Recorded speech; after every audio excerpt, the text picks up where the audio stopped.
ژن قەت وەکو پیاو نییە، یعنی سەجەی ئافرەت بیرکردنەوەی ئافرەت وەکو پیاو نییە. ئافرەت زیاتر پێویستی بە خۆشەویستیە، پێویستی بە ئیحتیمامدانە، گرنگی پێدانە. کاکە ئەوەندەی بە دوای پارەیە ڕاکەی، ئەوەندەش بە دوای خۆشەویستی ژنەکە تا بڕۆ، ئەوەندە نازیان بکێشە، ئەوەندە ئیحتیمامی و گرنگی پیان بدە. یعنی ژن ئەوەندەی حەزەکە قسەی بۆ بکەیت، باشە سەیری ناو چاویکەی، گرنگی پێ بدەیت، لەگەڵ یا دەرچی ئەوەندە حەزی بە پارە نییە. تۆ شەو ڕۆژت کردوتە سەریەک، ماڵ و مناڵت ئیهمال کردووە، ئەتەوێ ژن بۆڵە بۆڵ نەکا، بەرەوەڵا ژن بۆڵە بۆڵەکات. یعنی زۆر جار ژن کە بۆڵە بۆڵەکە پیا وازانی ئەم ژنە خراپە، کاکە ئەم ژنە خراپ نییە، ئەم ژنە تۆی خۆشەوێ. تێبگە تێبگە.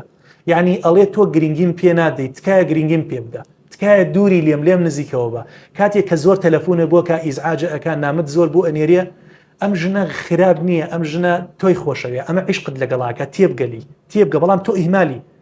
یعنی ئەو ناوێت تۆ لە دەست بات، بەڵام تۆ بێمنەتی لی، تۆ نابێ بێمنەت بیلی.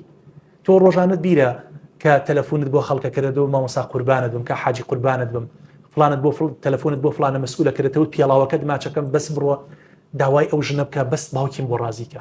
ئێستا باوکی ڕازی بوو، کچی داوە بە تۆ، خاوەن مناڵی. کاکە تۆ زێبیر کەرەوە عەزیزەکەم. ئەگەر پارەیەک خۆشەویستی پێ نەبەخشێت، ئەگەر کەسابەتێک ئارامیت پێ نەبەخشێت، ژیانە بۆ چییە؟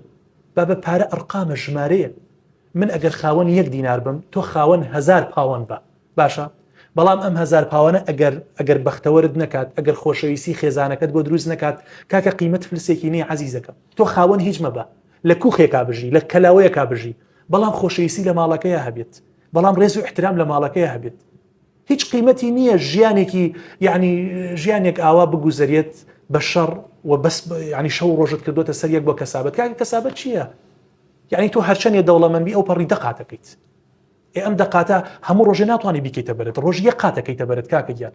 تۆ با خاوەن 1 کراسبی، 1 پانتۆڵ بیت، بەڵام ژنەکەت احترامت لێ بگرێت، بەڵام مناڵەکانت دوو ڕۆژن نەبنە دەرمان خۆر، نەبنە حەشیش خۆر، نەبنە چەقۆ هەڵکێش، لە وڵاتەیە نەڕۆن پاکت بفرۆشن و سەری خەڵک، یعنی سەری خۆیان هەڵگرن و سەری خەڵکیش بیێشێنن.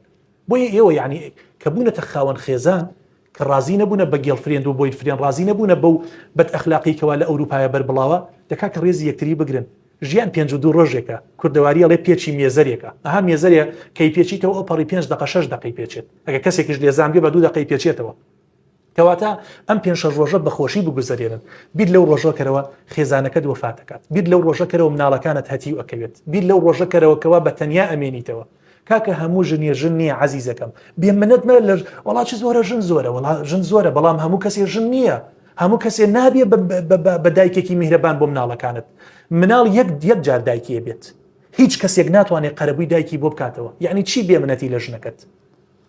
ئەوەی کورد دەڵێ، عەرەب شتێکی هەیە، وما الحب إلا للحبيب الأولي. 100 ژن بێنی، 100 ژن بێنیت، ئەو ژنە باشەی تۆ کە حەزێکرد ئیحتیمامی پێ بدەی، حەزێکرد گرنگی پێ بدەی، وەڵڵا لە دەستی بەی 1000 ژن تعویزی ئەو ژنت بۆ ناکاتەوە. بەڵام تۆ ئێستا خوماری، تۆ ئێستا لە ئێسایە یعنی بێ ئاگای بیری ناکەیتەوە.